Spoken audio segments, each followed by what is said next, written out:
He looks like a little pencil neck geek. I mean, Obama, he does. Obama looks like such a weird dude. And I'm not trying to be like all shallow and stuff, but he looks like such a little pencil neck geek and his big ears, and now he's got a busted lip. And Drudge had this picture up of him sitting in the White House with his little bag of ice. Oh, my lip. My lip hurts.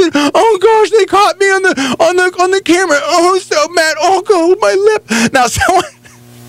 And this isn't true, but it was still funny.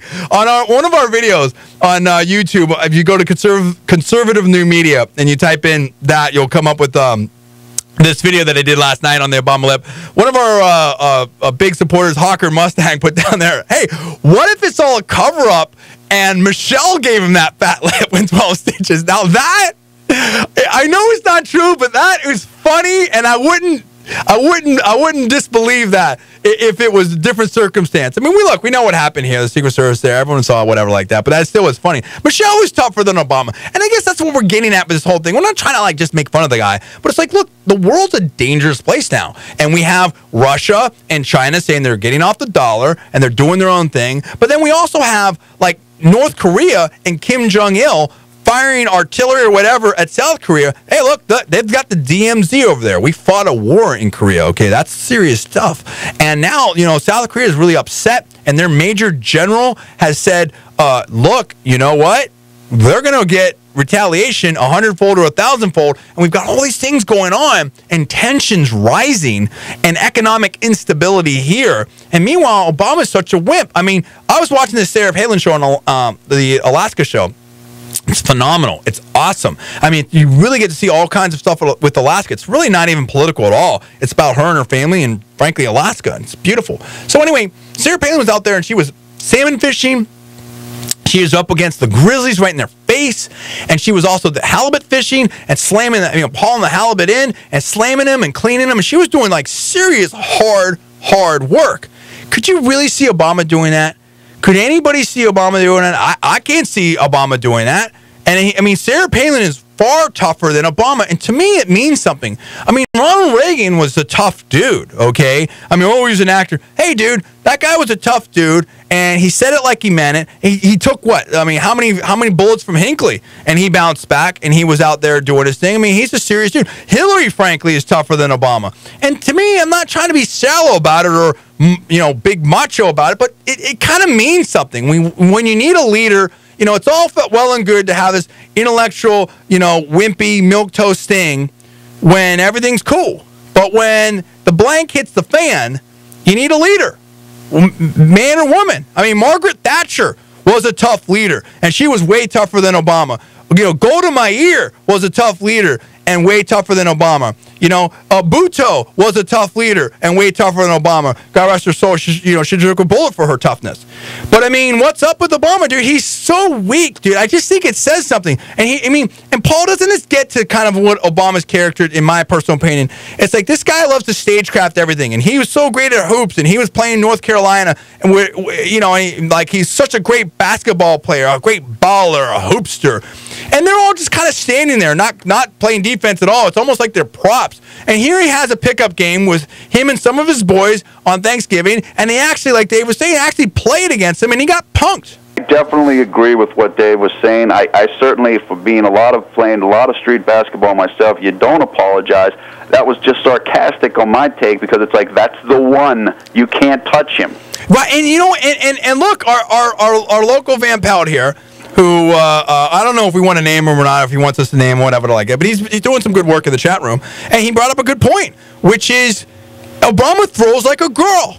I mean, they want to make fun of George Bush. Hey, George Bush is a man that can throw a baseball. Let's give him that. All right, he could throw a real baseball. He was just out there with Papa Bush, and he threw a nice strike. Obama, every time he tries to throw a ball, I mean, my 5-year-old nephew can throw a ball farther and better than he can. And let's say something right here. James Carville, respected Democrat strategist, recently said something to the effect of, Hillary has more more testosterone than Obama does. I agree. Hillary's tough. You know what? And I'm a hardcore Republican, very conservative. I gained respect for Hillary Clinton through the primaries at the end there when they were punking her out. She kept going, and she was winning towards the end. I mean, she recalibrated. That's a tough woman. I think Obama is a total front runner, and I think he's like one of these little schoolyard bullies. And as soon as he gets hit in the face, or might it be a lip, and he just falls apart.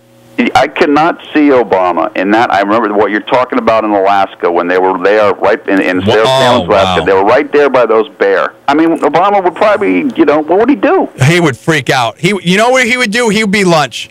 He would be lunch because what would happen is he'd probably freak out and he'd be grabbing Michelle and he'd probably like throw Michelle. It's like that old joke, right? And this is all fake and it's all just for entertainment purposes. And it's like that old joke, right? And the two hunters are in the woods, and the one hunter, and there's a big grizzly bear that breaks out of the woods. Like, oh man, we gotta go, and we're running again for the bear. And the one hunter steps down to tie his shoes, and the other hunter turns around. What are you doing? You can't outrun a bear. It's like, I don't have to. I just need to outrun you. And so Obama would probably throw Michelle to the bear and freak out and be splashing around. It's like Jaws is circling you, and instead of like being calm, like you start panicking and start waving around and stuff like that, and then just the bear just attacks and mauls the boat. Dude, he can't hang with Sarah Palin in Alaska or something like that. Come on, Sarah Palin showed how real she is in these 2 Alaska shows. Don't you agree?